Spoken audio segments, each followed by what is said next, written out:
So it's day 3 or 4 or 5 or whatever it is of the ongoing drama that is WP Engine versus Matt Mullenweg and Automattic. There have been quite a few sort of new things come out over the last day or so, and last night there was a lot of changes that have already started to impact WordPress, the ecosystem, and more importantly, people like you and people like me.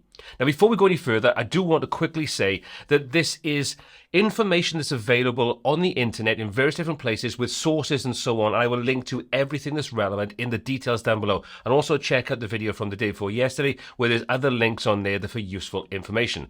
Anything I say inside here is publicly available information, so you can access it yourself, but there may be opinions expressed by myself or conjecture. You can take this with a pinch of salt if you want to, but I always recommend do your own due diligence and look into anything. Don't take anything I say as gospel. Okay, with that being said and out of the way, let's see what I'm talking about in today's update.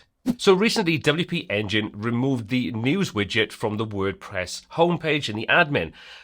Matt, his argument is basically saying that they removed this to stifle the dissemination of information from the different posts about WP Engine is not WordPress and so on, the different posts that Matt's put up.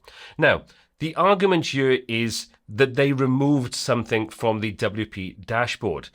This, according to the Bill of Rights, is perfectly acceptable. You can modify WordPress for whatever way that you want to. It's open source and acceptable to do this.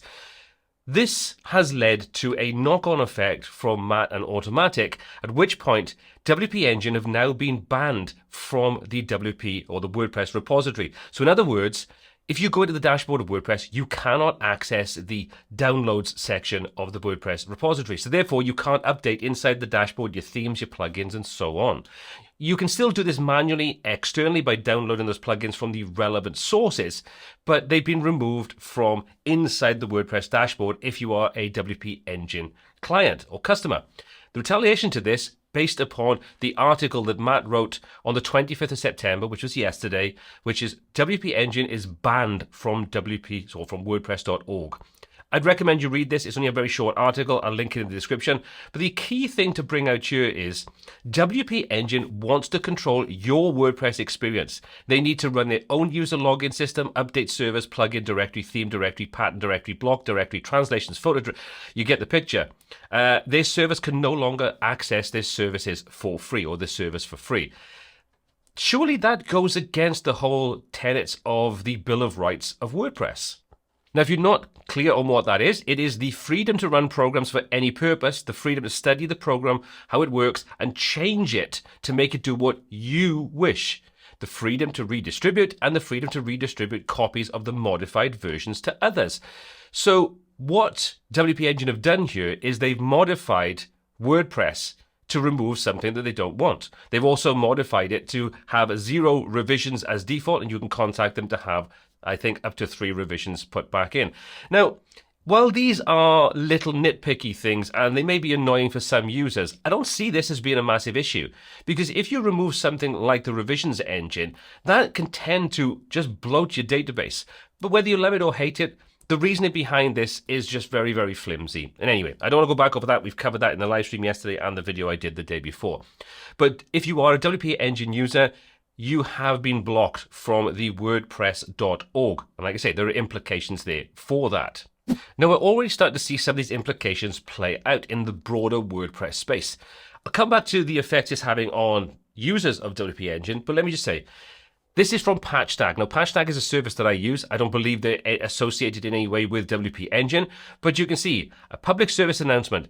Due to plugin updates not being available to the large amounts of WordPress websites hosted at WP Engine, because of the reason I've just said, we are temporarily halting the publishing of new, not yet public, higher and medium severity CVEs and security vulnerabilities. For those that don't know, Patchstack, basically, they are a service that handle vulnerabilities, CVEs, and so on, and they've got a service called vPatching, which will patch that if the company that developed the theme plugin or whatever hasn't addressed it. They will contact them. There'll be things done behind the scenes. They get a period where publicly this isn't available to let the developers be able to rectify and release a patch before it becomes made available. So this is basically saying, because of what's happening with WP Engine at the moment, they're not going to be releasing this to the public about those vulnerabilities and so on. This is one effect that we're already starting to see because of what's going on. So that's more people outside of WP Engine are potentially being affected by this particular issue. Again, look into this with more detail yourself. These are the real-world casualties of what's going on with this little war that's going between WP Engine and Automattic and Matt. Whichever side you kind of land on, whichever you think is right or wrong, the way this is being handled is the fundamental problem here, and the casualties or the collateral damage are users of WP Engine, and this is going to ripple out to further afield. So let's just take a simple example. If you are a WP Engine user and you rely upon automatic updates inside WordPress, now because you can't connect up to the WordPress.org, those automatic updates will no longer work. At least that's my understanding, because those updates are generally pulled from WordPress.org, unless they're paid plugins. So that immediately opens up a potential risk. If you leave this for a couple of days, or you are someone that doesn't check this very often, you rely upon that, vulnerabilities could come out, those could be compromised, your website could get compromised, and that could lead to all manner of different issues. At which point, who then is legally responsible for that failure to supply the service, or for that potential result of what's happened because of this kind of feud going on between these two companies? It's a real world problem, and I'd like to get your comments and your feedback in the comment section down below. Let me know. Are you a WP Engine user? I'm not, never have been, so I've got no skin in this game. But let me know, is this impacting you? What do you think? And what do you think the implications for the wider WordPress marketplace are going to be? Now, let's move on to another aspect of this whole debacle, and that is the trademark side of things of WordPress. And one of the issues that's been raised about WP Engine using the trademark of WordPress without paying their dues, and so on. So there seems to be multi-aspects to this. Again, please do your own research, check out my previous video, and look at some of the posts and information that's available publicly. But if we take a look, this shows before and after recent changes to the WP or WordPress Foundation's trademark language. Originally, the abbreviation WP is not covered by the WordPress trademarks, and you are free to use it in any way you see fit. Apparently, that's been clarified by Automattic. They're not going to go after companies that are using WP unless it causes confusion. So hopefully WPTuts will still be safe, otherwise I'll just be known as Tuts. When in doubt about your use of the WordPress or WordCamp name or logo, please contact the foundation on the clarification. So that was the original wording, which was fine. Then a couple of days ago, or 2 days ago, this has been updated, and you can see this is the difference.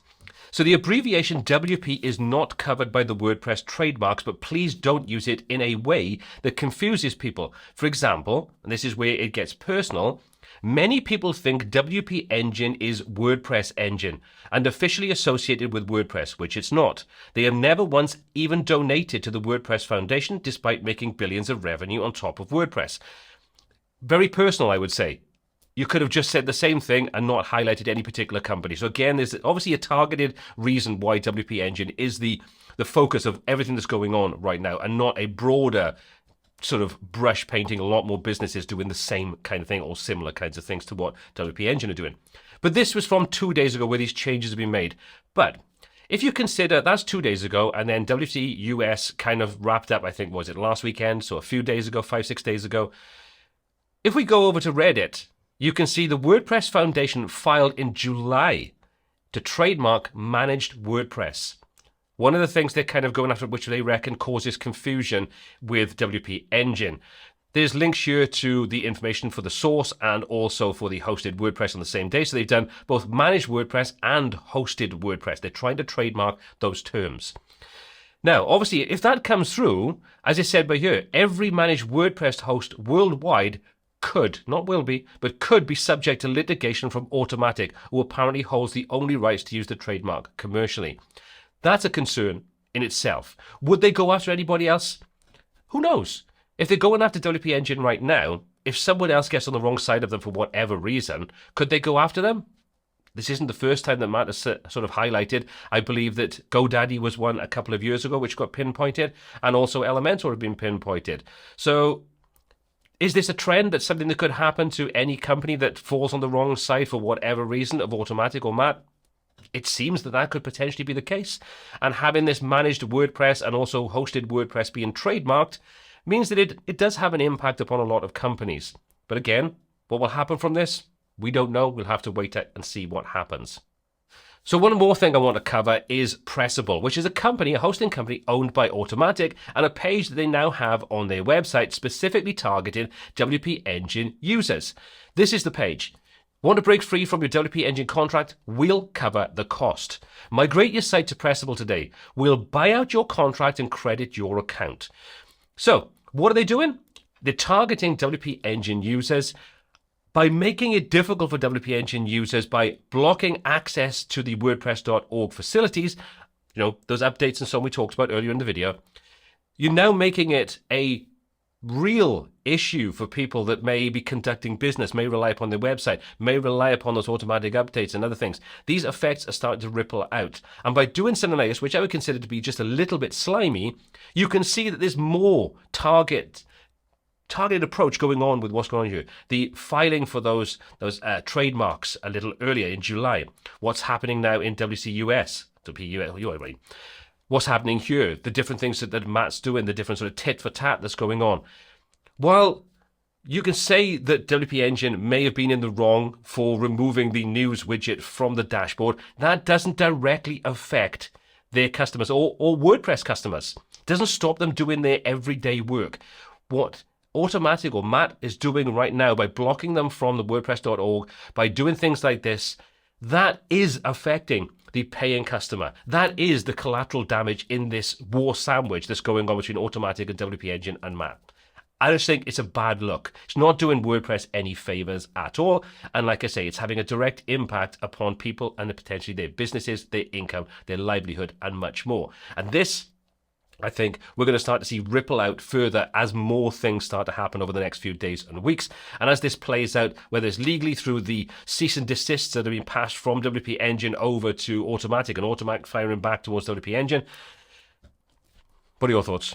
Let me know in the comment section down below. And if you'd like to see the live stream I did yesterday with Imran, we talk about this and various other things, you can check that out here. All applicable links in the description. My name is Paul C. This is WPTuts. And until next time, take care.